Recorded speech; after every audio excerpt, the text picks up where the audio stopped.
Justin Herbert has surpassed everyone's expectations coming in his rookie year.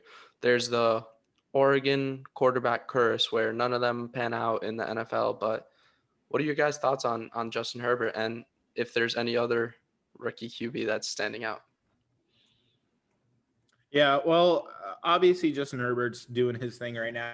That's pretty impressive, especially because I don't know how many of us even expected that to happen. He wasn't supposed to be this far along in his development. They were supposed to kind of hold off on him. I think they were really ready to trust Taylor like as long as they could, and Mm-hmm. then unfortunately, the injury, and then even more so than the injury, the malpractice by the doctors to Mm-hmm. puncture his lung.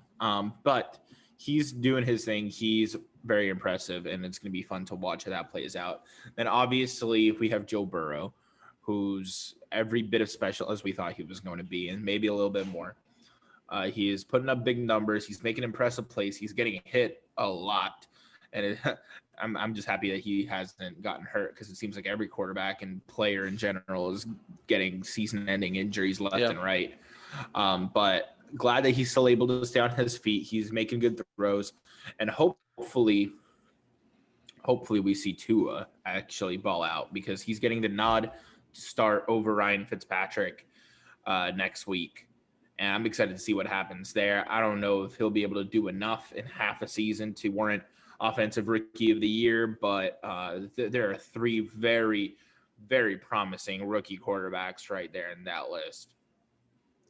Uh, yeah, I totally agree. The thing with Justin Herbert, though, I think there was a lot of stigma going in because he's a quiet, quarterback, and that was one of the main draws against it. Besides being from Oregon, which, as I said on the last football pod, the last great Oregon QB was actually the Chargers QB and Dan Fouts. Mm-hmm. So I think he's doing really well, especially when a lot of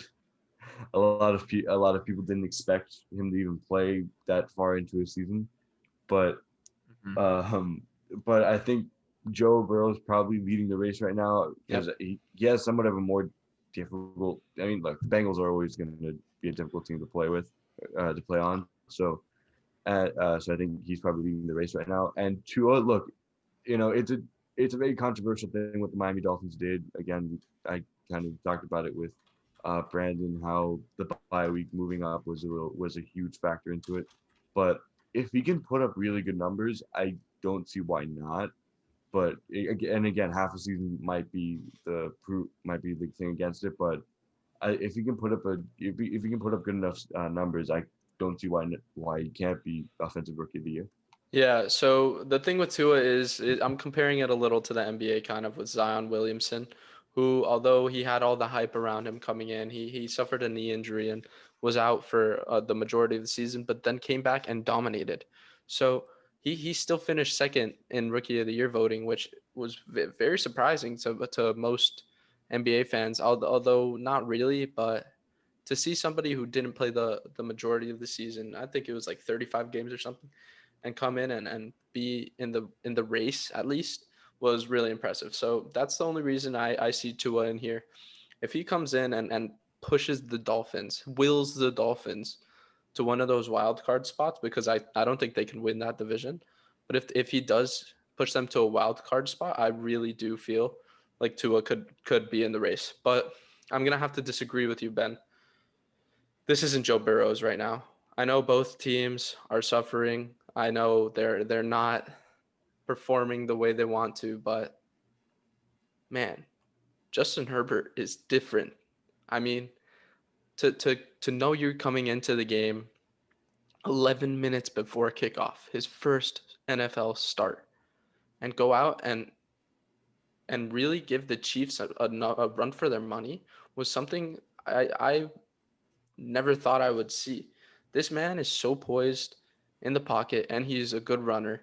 I know Joe Burrow does really everything well, but I feel like Justin Herbert's story is just more appealing, and that's the reason I'm gonna give him the nod on the mid season offensive rookie of the year assessment.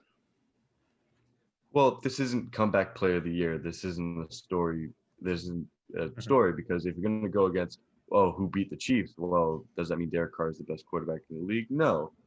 Look, I'm not sleeping on Justin Herbert. He's a good quarterback, and a lot of people, especially as he's played now, a lot of people have kind of said, "Well, were Miami wrong for not taking Tua?" Which populated the airwaves until Mhm. Tua was actually named the starter.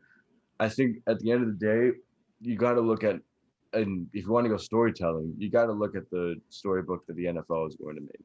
They're going to talk about Joe Burrow because he is the number one guy, and he is the kind of appealing play. You know, we heard how so many teams are trying to give a quote unquote Godfather offer to move up to try and get him, especially the Dolphins since they have like 1,000 picks. Mhm. But it's, I think he's played well enough, and he's been let down by his team. He has, in his last game with Cleveland, he didn't have Joe Mixon, but even before that, he lost a couple games to missed field goals.